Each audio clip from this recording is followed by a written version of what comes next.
Olá, o Momento Saúde vai falar sobre depressão em idosos. Com a gente aqui a neuropsicóloga Juliana Orri. Muito obrigada pela presença. Obrigada, eu que agradeço. Fala pra gente como identificar essa depressão. A gente tem que tomar um cuidado muito grande porque muitas queixas dos pacientes idosos, elas entram no senso comum. Então, principalmente os familiares sempre acham que mas isso é típico do envelhecimento, né? E nem sempre é, né? Uma característica muito comum na depressão em idosos, que é um pouco diferente da depressão em jovens, é que nem sempre a depressão nos idosos aparece com a tristeza, mas principalmente com a falta de prazer nas atividades do dia a dia, né? Então, esse é um sinal bem importante que a gente tem que ficar atento e, consequentemente, eles acabam se isolando por não terem mais prazer nas atividades. Então, esses são os principais sinais que a gente tem que observar. Tratamento, como funciona?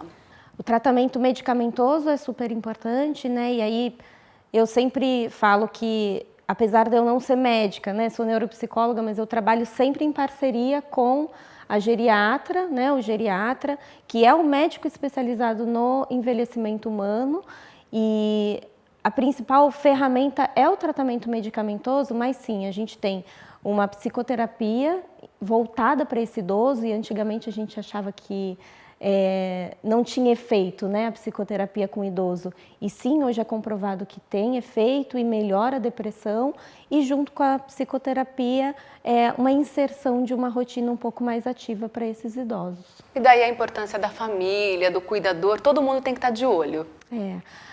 O que a gente percebe é que a depressão acontece também quando, em dois principais momentos da vida. Um é a aposentadoria, né?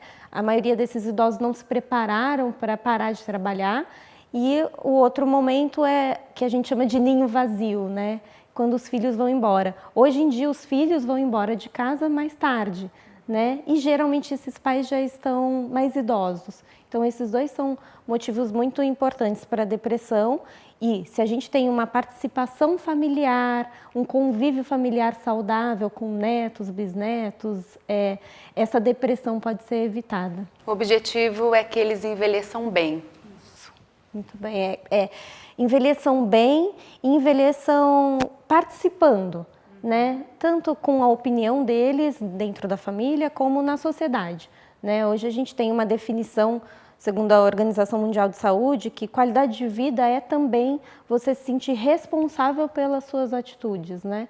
E a gente tende ainda, hoje no Ocidente, né? O Oriente tem um pouco de diferença quando a gente fala disso, que a gente exclui um pouquinho a importância do idoso na sociedade, né? E a gente tem que mudar um pouco esse pensamento, né? Trazê-los para ensinar a sabedoria de vida deles.